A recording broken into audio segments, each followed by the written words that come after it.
উত্তর সিকিম বেড়াতে গিয়ে দুর্ঘটনা, মৃত একই পরিবারের দুজন। যেমনটা জানা যাচ্ছে, 23শে ডিসেম্বর স্ত্রী এবং মেয়েকে নিয়ে বেড়াতে যান নিউ ব্যারাকপুরের বাসিন্দা শোভন শাসমল।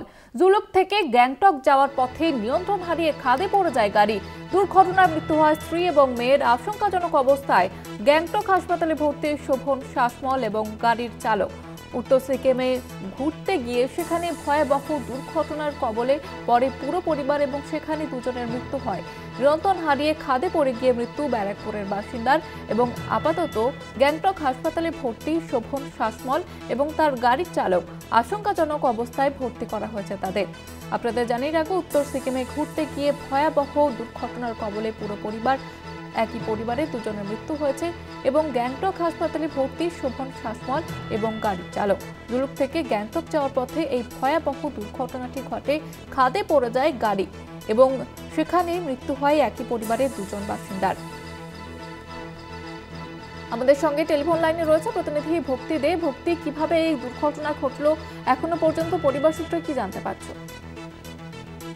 দেখো, নিউ ব্যারাকপুরে বাড়ি এদের। এরা ঘুরতে গেছিল উত্তর সিকিমে।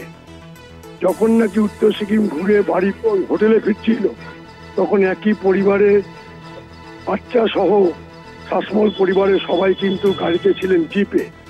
সেই সময় জিপে স্কিড করে এবং বলা যেতে পারে খাদে পড়ে যায় এবং পরিবারের স্ত্রী এবং বাচ্চা ঘটনাস্থলে মারা যায়। প্রায় 2.5 বছরের বাচ্চা এবং স্ত্রী বয়স 25 বছর। এবং বলা যেতে পারে তার এটা পড়ে যাওয়ার পর তার স্বামী কিন্তু বেঁচে যান এবং সেখান থেকে ছিটকে পড়েন গাড়ির থেকে। পরবর্তীকালে নিউ ব্যারাকপুরে খবর দেওয়া হয় পুলিশের তরফ থেকে এবং পরিবারের লোক জানতে পারে এই দুর্ঘটনার কথা। এখনো পর্যন্ত তাদের দেহ ওই উত্তর সিকিমে আছে, গতকাল আনতে গেছে। এরপর কিন্তু তাকে উত্তর সিকিমে, তার স্বামীকে উত্তর সিকিমে ভর্তি করায় হাসপাতালে। সেখান থেকে তিনি ভিডিও কলে পুরো ঘটনাটি জানান আমাদের যে কিভাবে দুর্ঘটনাটি ঘটেছে। এলাকা জুড়ে মানে বলা যেতে পারে একটা নীরবতা এবং শোকাচ্ছন্ন পুরো এলাকাটা। কেননা এই পরিবারের সাথে প্রতিবেশীদের একটা ভালো সম্পর্ক ছিল। এরা প্রতিবারই ঘুরতে যায়, কিন্তু এবারের ঘটনা কিন্তু খুব দুঃখজনক ও মর্মান্তিক।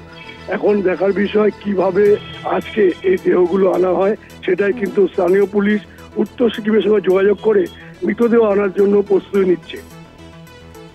ধন্যবাদ জানাবো তোমাকে ভক্তি।